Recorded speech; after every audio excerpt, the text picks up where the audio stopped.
As the fallout from the Iran war spreads, is Israel's main airport now jammed by US warplanes, turning Ben Gurion into a frontline staging ground instead of a civilian gateway? Has Ben Gurion effectively become a US airbase, with some 75 American refueling tankers parked on its aprons and crowding out commercial jets that once dominated the field?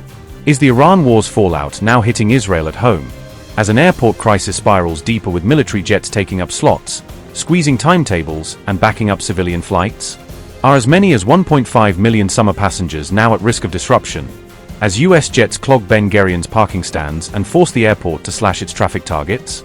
Has Israel's main tourist hub quietly turned into a war hub, with Ben Gurion facing an unprecedented crunch that could reshape how people and planes move in and out of the country? Amid the fallout from the Iran war, Ben Gurion Airport is struggling to cope with a heavy US Air Force presence, as military and civilian needs collide on the same tarmac. Around 75 US refueling jets have been parked at Ben Gurion since the Iran conflict began, according to local reports, filling areas once used by commercial airlines. These tankers now occupy 59 of the airport's 99 aircraft parking slots, leaving fewer than half of the stands available for all regular passenger and cargo movements. Airport officials warn that the military buildup is creating a growing aviation bottleneck, with ground congestion feeding directly into delays and schedule cuts. The US aircraft are also consuming valuable takeoff and landing slots, squeezing the number of windows left for commercial flights to arrive, depart, and turn around.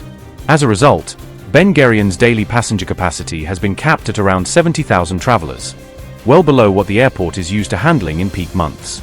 Before this crisis, summer passenger numbers often climbed to between 80,000 and 100,000 per day, highlighting how far operations have already been scaled back. The Israel Airports Authority has warned that up to 1.5 million summer passengers could be affected if the current constraints and military presence continue. The authority has already cut its 2026 passenger forecast twice, slashing expectations from 22 million to 15 million as it adjusts to the new reality on the ground. Israeli officials fear that the figure may need to be reduced even further later in the year if the crunch at Ben Gurion does not ease. The airport's authority estimates that revenue losses are already approaching 700 million shekels, a hit driven by fewer passengers, fewer flights, and added operating costs. Officials warn that if US jets remain for the rest of the year, total losses could climb toward 2 billion shekels, putting more pressure on budgets and investment plans. Airport Chief Sharon Kedmi has cautioned that outright flight cancellations may soon become unavoidable, as there is simply no physical room to add more movements.